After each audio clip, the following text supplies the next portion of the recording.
Hey everybody, इस video में हम बात करेंगे एरे से रिलेटेड फंक्शंस की। प्रीवियस वीडियो में हमने डिस्कस करे थे स्ट्रिंग रिलेटेड फंक्शंस एंड आज हम डिस्कस करने वाले हैं एरे से रिलेटेड जितने भी जो बेसिकली एरे से रिलेटेड मेजरली यूज्ड फंक्शंस। हम सारे तो डिस्कस नहीं कर पाएंगे क्योंकि वो बहुत सारे हैं, बट उनमें से कुछ ऐसे जो कि हम कॉमनली यूज करते हैं या फिर उनका एप्लीकेशन कहीं ना कहीं काम आ जाता है, तो हम ऐसे कुछ फंक्शंस डिस्कस करेंगे। इनसे आपको थोड़ा आइडिया लग जाएगा कि किस टाइप से हम एरेज पर क्या क्या ऑपरेशंस कर सकते हैं एंड कैसे कैसे उन वैल्यूज को रिट्रीव करने के लिए PHP में इनबिल्ट फंक्शंस है। तो सबसे पहले हम स्टार्ट करेंगे एरे के पॉइंटर्स के साथ।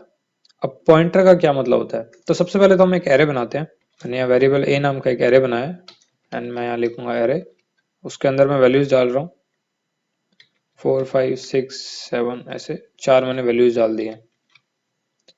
इसी को मैं अगर एसोसिएटिव एरे बनाता तो मैं एक और वैल्यू b ले सकता हूँ एंड मैं इसमें फिर से डालता हूँ नेम। नेम पर मैंने वैल्यू डाल दी ABCD। उसके बाद मैंने लिया एज। एज पर मैंने वैल्यू डाल दिया लेट्स से 50। उसके बाद मैंने लिख दिया जेंडर एंड उसमें मैंने लिख दिया मेल।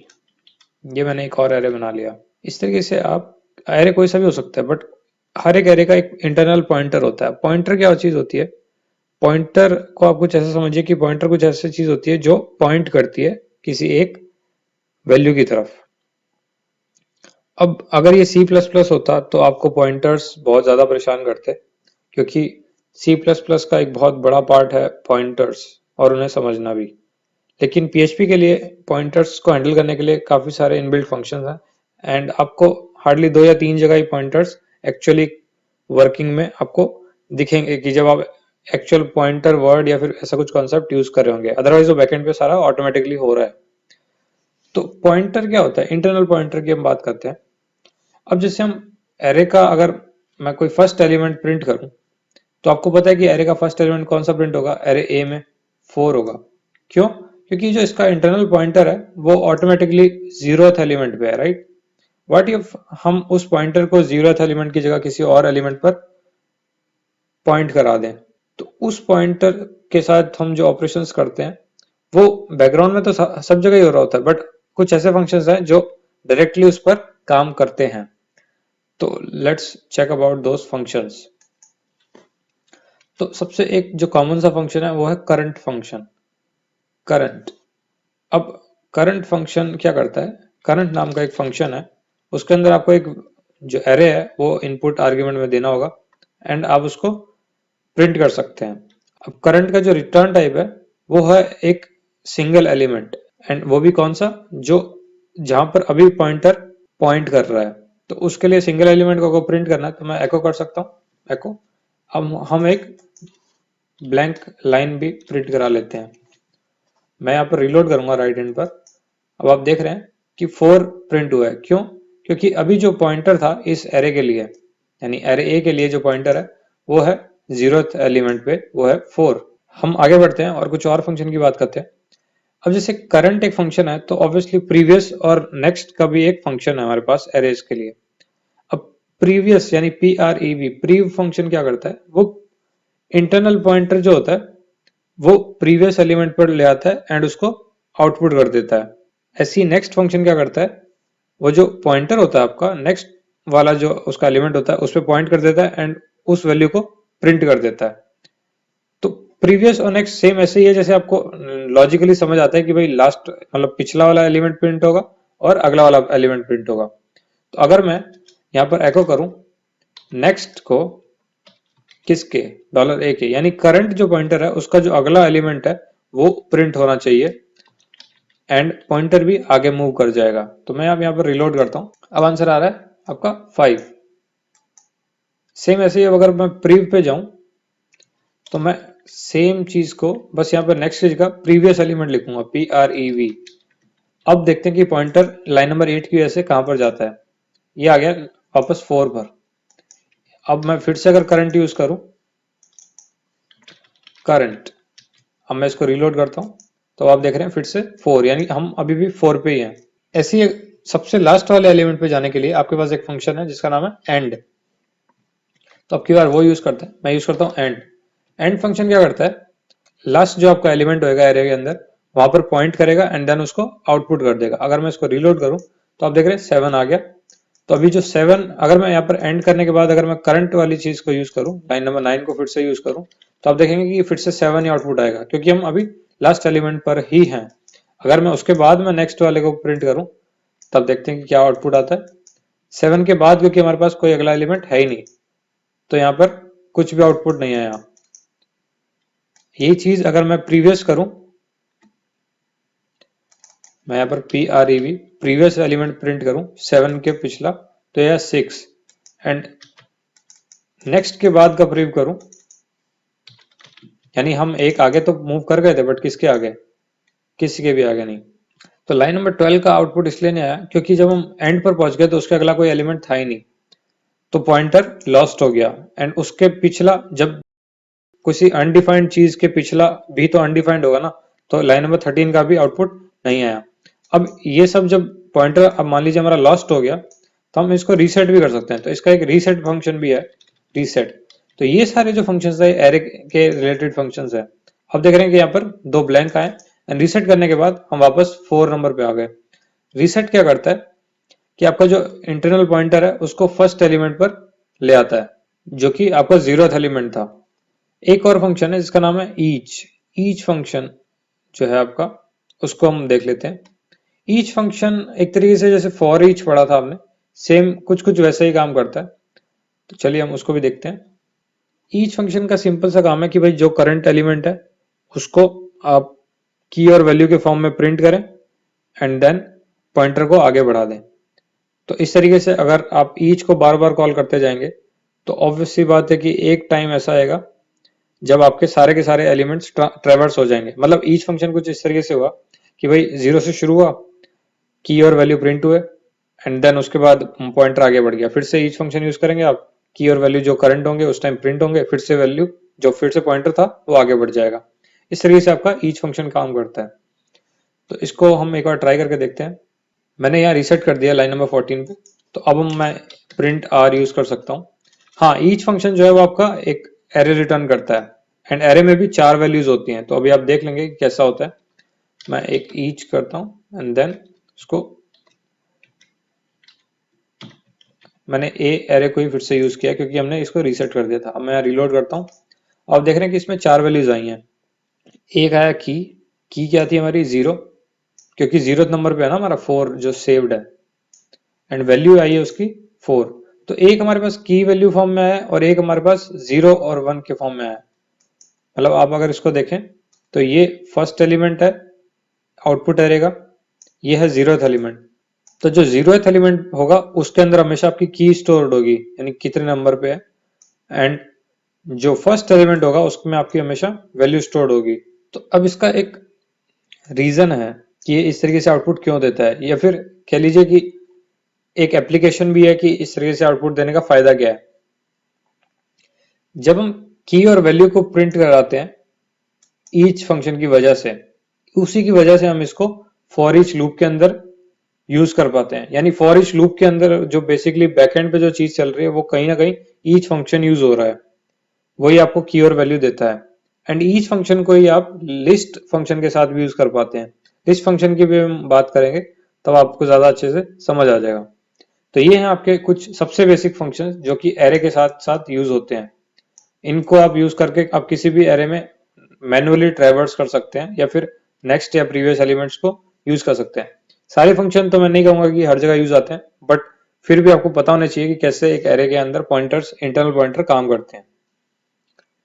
सो मूविंग ऑन, तो हम एक नई फाइल बनाते हैं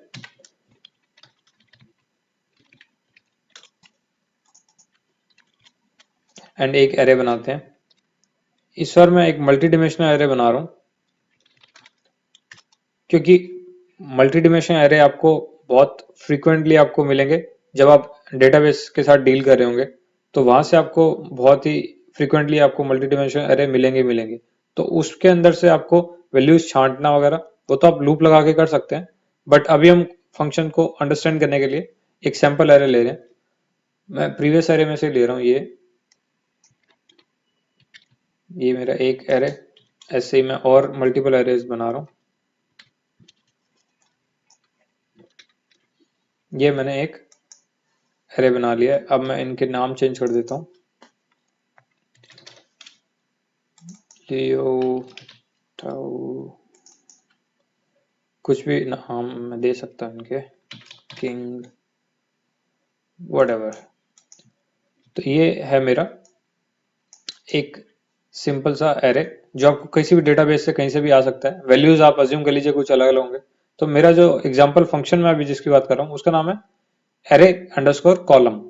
ये आपको किसी भी एक कॉलम को, यानी किसी भी एक एरे का एक कॉलम आपको रिटर्न करेगा। अब मैं आपको पता चली है मैं कौन सा कॉलम रिटर्न कराने वाला हूँ, उसका नाम है नेम, क्योंकि मैंने नेम की सारी वैल्यूज जो है चेंज कर दी हैं। तो इस फंक्शन को सिंपली यूज करने के लिए आपको कुछ ऐसा करना पड़ेगा। अब प्रिंट आर, क्योंकि ऑब्वियसली आप एक एरे रिटर्न करा रहे हैं, क्योंकि पूरा का पूरा एक कॉलम है, तो कॉलम के अंदर मल्टीपल रोज होंगी, मल्टीपल रोज मतलब एक एरे हो गया। तो मैं इसको लिख रहा हूँ एरे अंडरस्कोर कॉलम, एंड उसके अंदर कौन सा इनपुट मैं एरे दूंगा, $a। इसका फर्स्ट इनपुट तो आपका बन गया, फर्स्ट आर्ग्यूमेंट बन गया जिस एरे को आपको पिक करना है।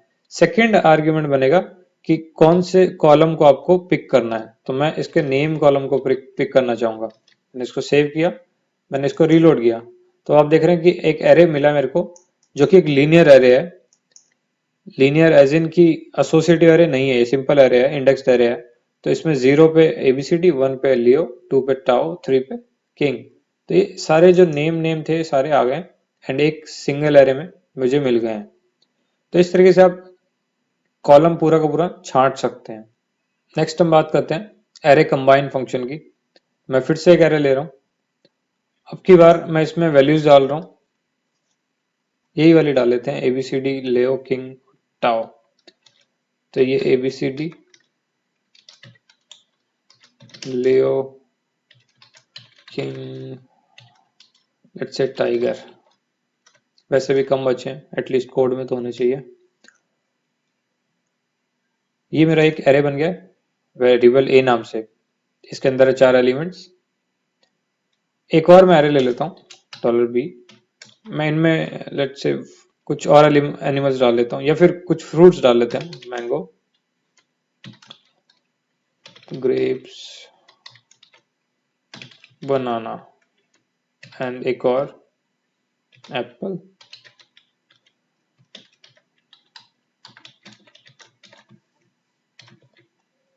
अब हम फंक्शन जो यूज करने वाले हैं उसका नाम है एरे कंबाइन। तो मैं एक वेरिएबल सी लेता हूँ एंड यूज करता हूँ एरे अंडरस्कोर कंबाइन।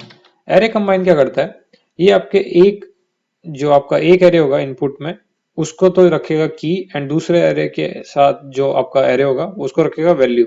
तो की और वैल्यूज आपकी वो एक सिंगल एसोसिएटिव एरे बना देता है, दो को मिला के। तो मैं लेट से यहाँ पर ए देता हूँ एंड देन इसको दूसरा इनपुट जो देता हूँ $b। तो हमेशा कंबाइन करने के लिए आपको दो एरे चाहिए होंगे। तो मैं इसमें प्रिंट अंडरस्कोर आर करता हूँ एंड देन $c। मैंने इसको रीलोड किया, आप देख रहे हैं सर ये आपका एरे होगा, माय मिस्टेक।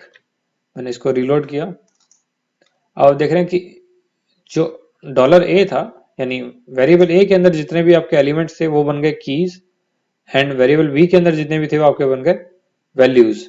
अगर इसका आप कोड देखेंगे तो ज्यादा अच्छे से समझ आएगा। यही चीज अगर मैं इसको उल्टा कर दूं,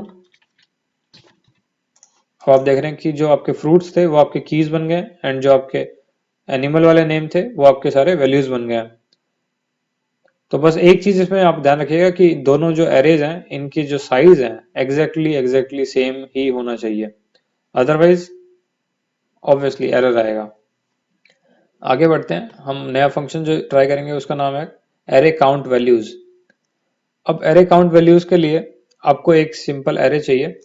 एरे काउंट वैल्यूज क्या करता है एक्चुअली, वो आपके एरे के अंदर जितनी भी वैल्यूज होती है ना उनको काउंट करता है कि कितनी कितनी बार है। ये एग्जाम्पल एकदम सिंपल है, मैं टाइगर यहाँ पर पढ़ा देता हूँ। एंड एक बार मैं लेओ ऐड कर देता हूँ। आई डोंट नो कौन से एनिमल्स है, बट लेट्स अज्यूम ये जस्ट एक एरे है। मैं प्रिंट आर कमांड यूज कर रहा हूँ, array underscore count underscore values, array count values, कौन से एरे की, वेरिएबल ए की। अब आप प्लीज कंफ्यूज मत होइएगा कि मैं कभी कभी प्रिंट अंडरस्कोर आर यूज कर रहा हूँ, कभी कभी मैं किसी वेरिएबल के अंदर स्टोर करके फिर प्रिंट कर रहा हूँ। तो ये दोनों ही वैलिड है, इसमें कोई इश्यू नहीं है, कोई सा भी यूज कर सकते हैं। मैं फिर से रिलोड करता हूँ। अब देखिए अब वार्निंग आ रही है क्योंकि कंबाइनेशन में जो है ये एरे कंबाइन काम नहीं कर पा रहा है क्योंकि अलग अलग नंबर ऑफ एलिमेंट्स हैं दोनों एरेज में। इसको साइलेंट कर देता हूँ। अब हम देखते हैं कि ये देखिए जो हमारे पास आउटपुट में एरर है उसमें इन सबके जो यूनिक वैल्यूज थी उनके काउंट लिखे हुए हैं कि ABCS एक बार है, लेओ 2 बार है, टाइगर 3 बार है। तो इस तरीके से फंक्शन काम करता है एंड आपको काउंटिंग बताता है कि कितने कौन सा एलिमेंट कितनी बार है। नेक्स्ट हम बढ़ते हैं एरे डिफरेंस की ओर। डिफरेंस क्या करता है? डिफरेंस में भाई आपको दो या फिर उससे ज्यादा एरेज प्रोवाइड करने हैं फंक्शन के अंदर एंड जो आपका फर्स्ट जो आपका एरे होगा इनपुट का, उस एरे में से बाकी सब के जो बचे हुए एरेज हैं वो हटाए जाएंगे यानी डिलीट करे जाएंगे। तो आपका जो फर्स्ट इनपुट या फर्स्ट इनपुट आर्ग्यूमेंट में जो एरे है उसके रेफरेंस से बाकी जितने भी आपके इनपुट एरेज हैं नंबर 2 नंबर 3 या कोई सा भी, उन सब के वैल्यूज को कंपेयर करा जाएगा एंड डिफरेंस जो है वो रिटर्न करा जाएगा। तो उसका एक एग्जांपल समझते हैं हम। लेट्स से मैं यहां पर लेओ और टाइगर लिख देता हूं। अब हम यूज करते हैं function print underscore R. Function का नाम है array difference, array underscore diff, diff, array difference. पहला जो मेरा बेस फंक्शन बनेगा वो बनेगा ए, मतलब ए से अगर बी को हटा दें तो क्या क्या बचेगा। मैं इसको रीलोड करता हूं। तो आप देख रहे हैं कि 0 ABCS एंड 2 पे किंग, और ये एकदम सही है कि ABCS जो है वो एरे बी के अंदर नहीं है और जो किंग है वो भी एरे बी के अंदर नहीं है। यही चीज मैं अगर उल्टा कर दूं कि बी से मैं ए को हटाता हूं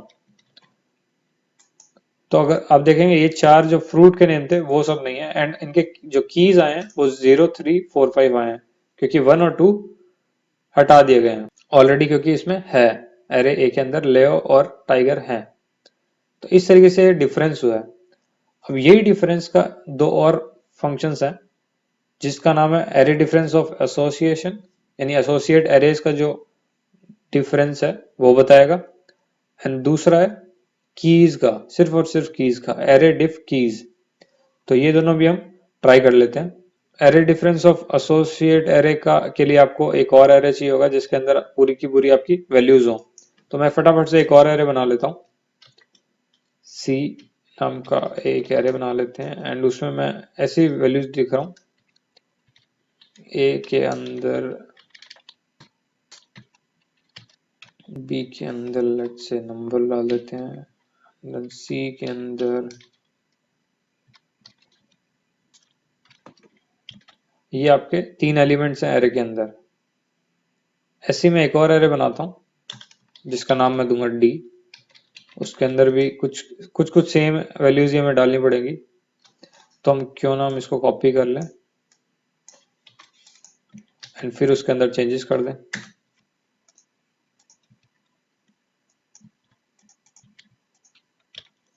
अब हम यूज करते हैं difference of associate arrays, ASSOC, Ashok.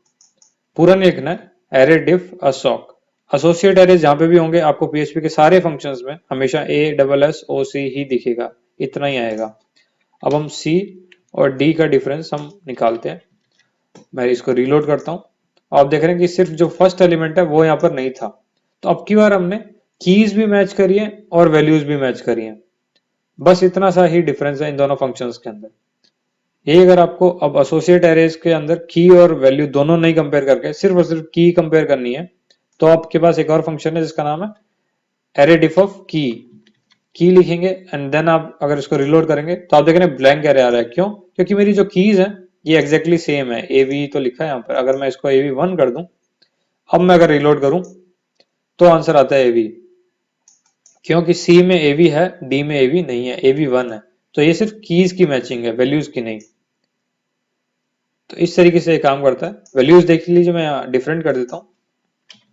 मैंने बी के लिए डिफरेंट वैल्यूज कर दिया, बट आंसर वही आ रहा है क्योंकि एवी की इसमें मैच नहीं हो रही है। तो ये सिर्फ की का डिफरेंस है। ऐसे ही बहुत सारे फंक्शंस हैं एरेज के, जो आपको की, एसोसिएट एरे और नॉर्मल वाला, ये तीनों ही मोड में मिलेंगे। तो मैं सबके कीज और एसोसिएट नहीं आपको बताऊंगा, मैं बेसिक बेसिक फंक्शन फंक्शन बताऊंगा अब, क्योंकि आपको पता चल गया कि किसका एसोसिएट और की कैसे इस्तेमाल होएगा। आगे बढ़ते हैं, हम बात करते हैं एरे फिल की। एरे फिल, मान लीजिए आपको फटाफट कोई एक एरे बनाना है, तो आप कैसे बनाएंगे? एरे फिल एक सिंपल सा फंक्शन है जिसके 3 आर्ग्यूमेंट है। तो 3 आर्ग्यूमेंट में हम एग्जांपल लेते हैं, एरे अंडरस्कोर फिल। आप हम याद रखें कि इनमें हमेशा सब में ही अंडरस्कोर लगा हुआ है, एरे के बाद अंडरस्कोर है, उसके बाद एक वर्ड है एरे अंडरस्कोर फिल। तो फिल, इसके हैं 3 आर्ग्यूमेंट्स, आपको इनको चाहिए होंगे इस फंक्शन को। तो पहला होगा इंडेक्स। इंडेक्स का मतलब है कि भाई कहाँ से शुरू करना है। दूसरा होगा नंबर, कि कितने बार आपको, मतलब कितने एलिमेंट्स आपको फिल करने हैं। मान लीजिए मुझे साइज ऑफ 10 का एरे बनाना है, तो मैं यहाँ पे लिखूंगा 10 सेकेंड वाले आर्ग्यूमेंट में। थर्ड आपका जो है वो है वैल्यू, कि क्या वैल्यू इसमें फिल करनी है। अब मान लीजिए आपको एक एरे बनाना है जिसमें 10 एलिमेंट हो एंड सब में जो वैल्यू हो वो x हो, तो मैं यहाँ लिख दूंगा 0। भाई मुझे 0 से शुरू करना है, मुझे 10 एलिमेंट इंसर्ट करने हैं एंड मुझे हर एक में वैल्यू क्या डालनी है, x। और इसका जो रिटर्न टाइप होगा वो होगा आपका एक एरे ही होगा ना, क्योंकि आप एरे को फिल कर रहे हैं। किस एरे को फिल कर रहे हैं भाई? आप एरे किसी एक वैल्यू के अंदर डालेंगे ना, तो मैं यहाँ पर फिर से एरे ए में डाल लेता हूँ, ओवरराइट हो जाएगा। अब मैं इसको कर देता हूँ प्रिंट अंडरस्कोर आर, वेरिएबल ए को हम प्रिंट कर लेते हैं। मैंने जब इसको किया रीलोड, तो आप देख रहे हैं कि पूरे 10 एलिमेंट है एंड उसमें हर एक में वैल्यू जो है वो x है।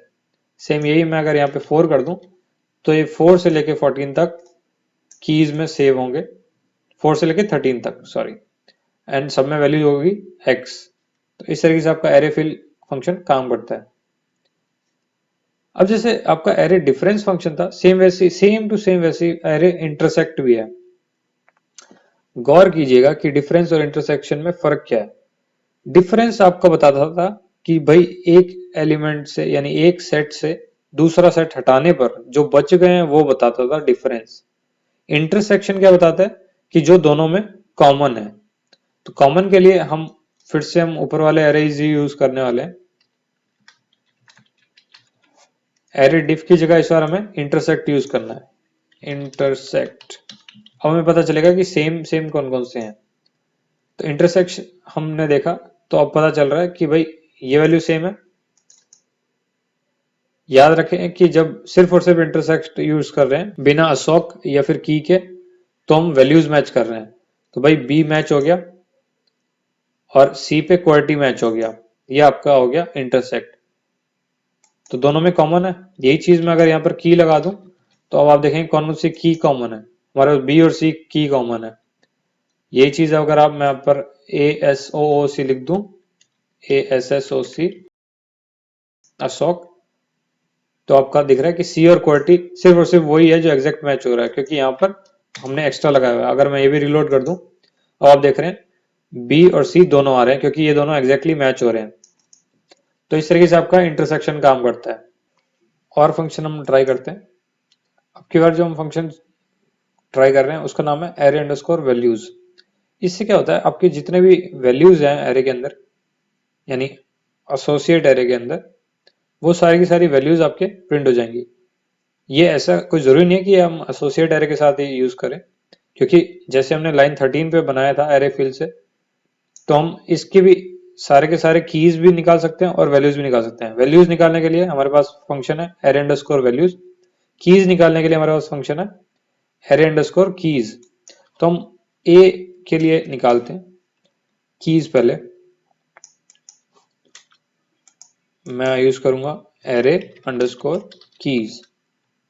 तो मुझे सारी की सारी कीज निकालनी है वेरिएबल ए की। मैंने इसको किया रीलोड, आप देख रहे हैं कि मेरा एक और एरे आया आउटपुट में, उसकी सारी कीज आई हैं 4 से लेके 13 तक। तो एरे ए का जो एक्चुअली ए था एरे, उसके अंदर 4 से 13 तक हमने बनाया था ना, क्योंकि हमने यहाँ पे स्टार्टिंग पॉइंट दिया 4। यही चीज अगर मैं एरे सी के लिए निकालूं तो मुझे सी की सारी कीज मिल जाएंगी। ए वी बी और सी पे हमने स्टोर कर रखा है। यही चीज अगर मुझे इनकी वैल्यूज चाहिए तो मैं यहाँ पर एरे अंडरस्कोर वैल्यूज लिखूंगा। वैल्यूज लिखूंगा तो मुझे सारे के सारे ये वैल्यूज इनके आ जाएंगे। कीज मैंने उड़ा दी। तो एक ये नया ट्रांसफॉर्मेशन कर दिया मैंने एरे पर ही, या तो मैं इसकी कीज निकाल लूं या इसकी वैल्यूज निकाल लूं। अब एक और फंक्शन हमारे पास जिससे हम चेक कर सकते हैं क्या एक की एग्जिस्ट करती है। तो हम मान लीजिए हम चेक करते हैं सी एरे के अंदर ही चेक करते हैं।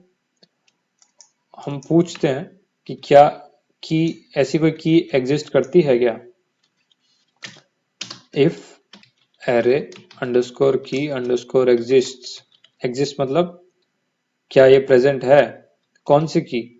अब हमें की कौन सी सर्च करनी है, लेट्स से हम सर्च करते हैं ए, जो कि हमें पता नहीं है, और हम एरे कौन सा देते हैं सी। सी के अंदर ए वी है बट ए नहीं है, राइट। तो इसका हम आउटपुट दे देते हैं echo yes else echo no non existing. मैं इसको रीलोड करता हूं, आप देख रहे हैं आंसर आएगा नॉन एग्जिस्टिंग की। यही चीज अगर मैं ए वी लिख दूं, क्योंकि ये की यहां पर आप देख रहे हैं कि प्रेजेंट है लाइन नंबर 9 पर, मैं रीलोड किया तो अब आ गया यस की है। तो ये फंक्शन से आप चेक कर सकते हैं कि भाई की एग्जिस्ट करती है या नहीं करती। अब ये तो हमने 3 साइज का ही एलिमेंट मतलब एरे बनाया था। यही चीज अगर 30,000 एलिमेंट्स का होता तो आप चेक कैसे करते। आप ऐसे चेक कर सकते हैं कि क्या ये की एग्जिस्ट करती है या नहीं करती है। एक और फंक्शन की बात करते हैं एरे फ्लिप। जैसे हम कीज चेक कर रहे हैं तो अब हम इस फंक्शन से हम कीज को वैल्यू बनाएंगे और वैल्यू को कीज बना देंगे, यानी ये फ्लिप कर देगा पूरा का पूरा एरे। हालांकि की एग्जिस्ट से कोई रिलेशन नहीं है बट हम फिर भी इसकी बात करते हैं, क्योंकि कई बार ऐसा भी होता है कि हमें पूरा फ्लिप्ड पोजीशन में हमें ज्यादा यूजेबिलिटी उसकी हो जाती है फॉर ईच लूप के अंदर। तो हम एरे अंडरस्कोर फ्लिप यूज करके उस एरे को पूरा फ्लिप कर सकते हैं। मैं अगर इसको प्रिंट आर के अंदर आर्ग्यूमेंट की तरह प्रेजेंट करूं तो आप देखेंगे कि पूरा का पूरा जो सी एरे है वो पूरा उल्टा प्रिंट होके आएगा। अब देख रहे हैं कि जो कीज थी वो वैल्यू बन गई है एंड जो वैल्यूज थी वो आपकी कीज बन गई, तो ये पूरा फ्लिप कर दिया एरे को।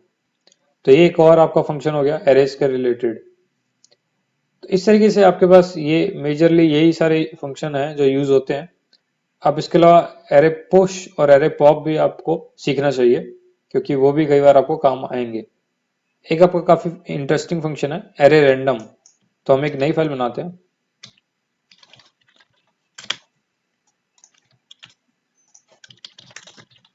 मैं एक वेरिएबल ले रहा हूं, इसमें मैं कुछ नाम लिख रहा हूं। आईटी कंपनीज के ले लेता हूं मैं, Dell, HP, Apple, asus, Toshiba. एक और ले लेते हैं मोटोरोला। ये मैंने कुछ नाम लिख दिया। अब हम इस पे एक सिंपल सा, मान लीजिए हमें इनमें से कोई सा भी एक रैंडम चाहिए, तो हमारे पास एक फंक्शन है array underscore random, RAND random. कौन सा एरे का चाहिए, ए का चाहिए, और मैं इसमें प्रिंट करूंगा echo से, क्योंकि ये हमेशा एक ही तो एलिमेंट हमें देगा ना। तो ये आंसर आया 0। अब जो 0 है, 0 आपका की आई है, वैल्यू नहीं आई है। एरे रैंडम क्या करता है, ये पूरा का पूरा काउंट करता है कि कितने इसमें एलिमेंट है एंड उसमें से कोई सा भी एक की आपको उठा के दे देगा। ये चीज मैं फिर से रीलोड करूंगा, आप देख रहे हैं कि अभी भी 0 आ रहा है। अब ये 4 आया, कभी ये 2 आया। तो आपको इसको इस तरीके से यूज करना है कि ये जो कीज आ रही है आप उसकी वैल्यू इसको प्रिंट करा दें। तो अगर मैं यहाँ पर किसी एक और वेरिएबल में सेव कर लेता हूँ ये चीज, तो मैं इसको ऐसे यूज कर सकता हूं, एको ए एंड उसका एफ एलिमेंट, ये आपका रैंडम एलिमेंट आएगा हर बार। ये चीज मैं रिलोड करता जाऊं, एचपी मोटरोला कभी भी कुछ भी आ सकता है, और जितना बड़ा आपका ये जो साइज होगा एरे का उतना ज्यादा इसमें रैंडमनेस आएगी। इसके अलावा इस फंक्शन में आप एक और आर्गुमेंट आप देके बता सकते हैं कि आपको कितनी रैंडम कीज चाहिए। अगर मान लीजिए मुझे 3 रैंडम कीज चाहिए, तो अब की बार मुझे एफ जो है वो एक पूरा का पूरा एरे मिल जाएगा। तो मैं आपको प्रिंट करके दिखा सकता हूँ कि पूरे के पूरे एफ एरे के अंदर क्या चीज आई है। मैं अगर इसको रिलोड करूँ तो आप देख रहे हैं 1, 2 और 4 मुझे रैंडम 3 कीज इसमें मिल गई हैं। तो 1 पे एचपी, 2 पे आपका एप्पल एंड 4 पे आपका तोशिबा, ये प्रिंट हो जाएंगे। तो इस तरीके से आपका एरे रैंडम जो है यूज होता है। एक और आपका फंक्शन है जो कि बहुत ही इंपॉर्टेंट है एरेज के लिए, वो है इन एरे। इन एरे क्या करता है, इन एरे हमेशा चेक करता है कि क्या ये चीज वैल्यू या कोई भी वैल्यू एग्जिस्ट करती है क्या। ये एक तरीके से जैसे आपने चेक किया था एरे अंडरस्कोर की अंडरस्कोर एग्जिस्ट से कि क्या कोई की एग्जिस्ट करती है, वैसे ही इन एरे जो है वो आपका एक एरे के अंदर पॉसिबल वैल्यूज में चेक करता है कि क्या कोई वैल्यू आपकी प्रेजेंट है या नहीं है। तो फॉर एग्जाम्पल मैं लाइन नंबर 3 और 4 को कमेंट आउट कर रहा हूं। मान लीजिए मुझे चेक करना है कि क्या गूगल इस लिस्ट में है या नहीं है, तो मैं यहाँ पर इफ लगा सकता हूँ, इफ इन अंडरस्कोर एरे, क्या इस एरे के अंदर, कौन से एरे के अंदर, और क्या मुझे चेक करना है गूगल, एंड कौन से एरे के अंदर, मुझे एरे का नाम बताना होगा सेकंड आर्गुमेंट में कि एरे ए के अंदर चेक करना है क्या इसके अंदर ये है या नहीं है। अगर है तो echo yes exists, else echo no। मैंने इसको किया रिलोड, आप देख रहे हैं नो, गूगल इसमें नहीं है। ये चीज मैं अगर इसमें डाल दूं वैल्यू गूगल, तो आप देखेंगे कि ये आ जाएगा यस एग्जिस्ट। तो इन एरे आपका फंक्शन इसी तरीके से काम करता है। एक और आपका फंक्शन है इसका नाम है शफल। शफल क्या करता है, एरे के सारे जितने भी एलिमेंट्स हैं उनको शफल कर देगा। तो मैं सीधा प्रिंट आर यूज करता हूँ क्योंकि ये एरे पूरा रिटर्न करेगा, शफल करने के बाद भी एरे एरे तो एरे ही बचेगा ना। एंड उसके अंदर वेरिएबल ए को मैंने शफल किया, मैंने रिलोड किया। हाँ, अब प्रिंट आर से ये आउटपुट नहीं देगा, रीजन बीइंग कि ये शफल एरे को कर रहा है, तो आपको एरे को ही प्रिंट करना पड़ेगा, यानी इसका कोई रिटर्न टाइप नहीं है। मुझे प्रिंट आर के अंदर इस वैल्यू को ही, यानी इस पूरे के पूरे वेरिएबल को ही प्रिंट करना पड़ेगा, क्योंकि जो शफल फंक्शन है वो एक तरीके से जैसे आपके जो पॉइंटर वाले फंक्शन थे सेम उसके ऐसा ही है। तो मैं यहाँ पर करूंगा रिलोड। अब आप देख रहे हैं कि ये पूरे के पूरे शिफ्ट हो गए हैं, आपस ऊपर नीचे हो गए हैं। जितनी बार मैं शफल करूंगा उतनी बार ये इनकी जो वैल्यूज हैं वो बदल जाएंगी। आप देख रहे हैं कि अभी गूगल मोटोरोला हुआ है, फिर ये कुछ और बना, फिर से कुछ और ऑर्डर, तो ये ऑर्डर चेंज हो रहा है बार बार शफल होने पे। तो ये आपका शफल फंक्शन। अब हम नई फाइल बनाते हैं, अब हम बात करते हैं सॉर्टिंग की।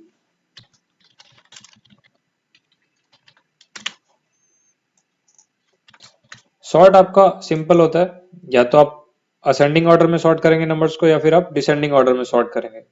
ये दो ही आपके सॉर्टिंग के तरीके हैं। मतलब या तो किसी चीज को आप बढ़ते हुए क्रम में या फिर घटते हुए क्रम में, ये दो ही तरीके में आप इसको सॉर्ट कर सकते हैं। सॉर्ट मतलब एक क्रम में लगाना। तो हम एक सिंपल सा एक एरे लेते हैं फिर से। इस बार मैं एक न्यूमेरिकल एरे लूंगा। यहाँ पर वैल्यूज डालूंगा 0, 4, 3, 88, 34, 9, 100, 10। मैंने इसको कर दिया सेव। सॉर्ट के लिए सिंपल सा सॉर्ट फंक्शन है, सॉर्ट ऑफ $a। तो अब सॉर्ट करेंगे तो जो सॉर्ट फंक्शन है ये भी जैसे हमने शफल किया था वैसे ही ये सॉर्टिंग भी इसी एरे पे काम कर रही है, तो हमें इसको प्रिंट करना पड़ेगा। मैं इसको प्रिंट अंडरस्कोर आर कर लेता हूँ, एंड ए वेरिएबल को जब प्रिंट करते हैं तो ये आता है, सॉरी यहाँ पर हम इसको सेमीकोलन लगाना भूल गए। रिलोड करते हैं तो आप देख रहे हैं कि पूरा का पूरा सॉर्टेड है कि नहीं। अब ये तो आपके सारे थे न्यूमेरिक्स। लेट्स से मैं इसको ये बना दूं, अब जरा रीलोड करें तो आंसर आपका एज इट इज वही आ रहा है। ये चीज अगर मैं 0 यहां लगा दूं तो भी आप देख रहे हैं कि ये अभी भी सही ऑर्डर में आ रहे हैं। अगर मैं इन सबको ही स्ट्रिंग्स बना दूं तो कैसा रहेगा?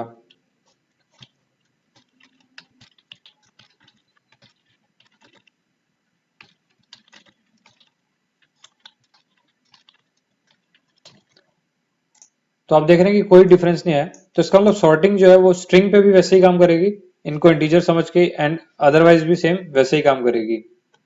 अब इसी चीज को अगर आपको उल्टा सॉर्ट करना हो तो आपके पास सिंपल सॉर्ट की जगह आपको यूज करना है आर सॉर्ट, यानी reverse of sort. Reverse sort करेंगे तो आपको दिख रहा है कि आउटपुट ऑफ ऐसा कुछ आ रहा है। इसी में थोड़ा सा एक और ट्विस्ट लेके आते हैं। मान लीजिए मैं यहाँ पर कुछ नाम लगा देता हूँ, जैसे हमारे इमेज के या फाइल नेम्स होते हैं ना, जैसे image1 image2 .jpg, इस तरीके से हो सकते थे, राइट? तो मैं यहाँ पर लिख रहा हूँ, लेट्स से टेस्ट लगा देते हैं सबके आगे, test test test test test test test, और एक और ले लेते हैं जिसमें हम यूज कर रहे हैं test10। अब मैं जब इसको सॉर्ट करूंगा तो आप आंसर देखिए। अब हमारा आंसर जो आ रहा है क्या वो एकदम सही है? 34 जो था वो हमारा 4 के बाद नहीं आना चाहिए था, क्योंकि 34 बड़ा है 4 से। तो ये सॉर्टिंग थोड़ी सी गड़बड़ हो गई ना हमारी। जो 10 और 100 है ये भी तो बाद में आने चाहिए थे 3 के, लेकिन नहीं आए, क्योंकि ये जो ऑर्डर है ये कंप्यूटर के हिसाब से सही है बट हमारे हिसाब से देखने में गलत है। तो इसको सही करने के लिए, तो उसके लिए हम सॉर्टिंग का एल्गोरिथम चेंज करते हैं, तो उसका नाम है नेचुरल सॉर्ट। तो अगर मैं इसकी जगह यूज करूं NAT सॉर्ट, यानी नेचुरल सॉर्ट, अब मैं इसको रिलोड करता हूं। अब आप डिफरेंस देखिए कि कैसे इसमें चेंज आया है। ये है आपके सामने दो अलग अलग सॉर्टिंग के एल्गोरिथम्स। पहला वाला जो था वो था आपका, जो आपको लेफ्ट पर दिख रहा है वो है आपका नेचुरल सॉर्ट, और राइट पर आपको जो दिख रहा है वो है आपका जो पहले वाला प्रीवियस वाला सॉर्टिंग फंक्शन था। तो आप देखिए कि किस तरीके से इसमें चेंज आया है। ये चेंज ही आपको समझाने के लिए मैंने ऐसा टफ सा एक एरे लिया था, जिसमें मतलब ये एक रियल लाइफ सिनेरियो है। जब आपकी फाइल नेम्स होती है तो आपको वो किस तरीके से ऑर्गेनाइज करके देता है आपका विंडोज ऑपरेटिंग सिस्टम। तो वो सॉर्टिंग और नेचुरल सॉर्टिंग में ये डिफरेंस है, वो आपको एकदम सामने एकदम क्लियर आपको अब समझ आ रहा होगा। सॉर्टिंग तो हमने कर दी। अभी तक तो जो हमारा था ये एकदम नॉर्मल वाला एरे था। यही चीज अगर इंडेक्स की जगह एसोसिएटिव एरे हो तो आपके पास जो सॉर्टिंग फंक्शन हुआ है ए सॉर्ट से आप कर सकते हैं। अगर आपको कीज के हिसाब से सॉर्ट करना है तो आप यूज कर सकते हैं के सॉर्ट, के फॉर काइट। तो उसका एग्जांपल भी एक ले लेते हैं। हमने अब तो एरेस तो बनाए काफी सारे, बट एक और फिर से बना लेते हैं। मैं इसको कीज भी यहां पर दे देता हूं।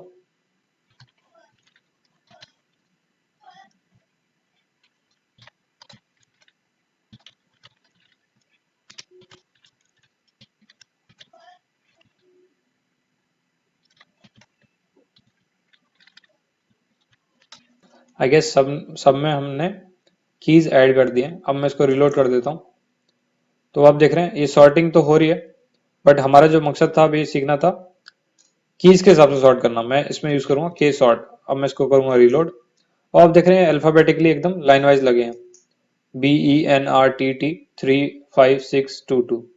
तो वैल्यूज इनके जो साथ में जो वैल्यूज थी वो वैसी की वैसी चिपकी हुई हैं, बस ये जो सॉर्टिंग है कीज के हिसाब से हो गई है।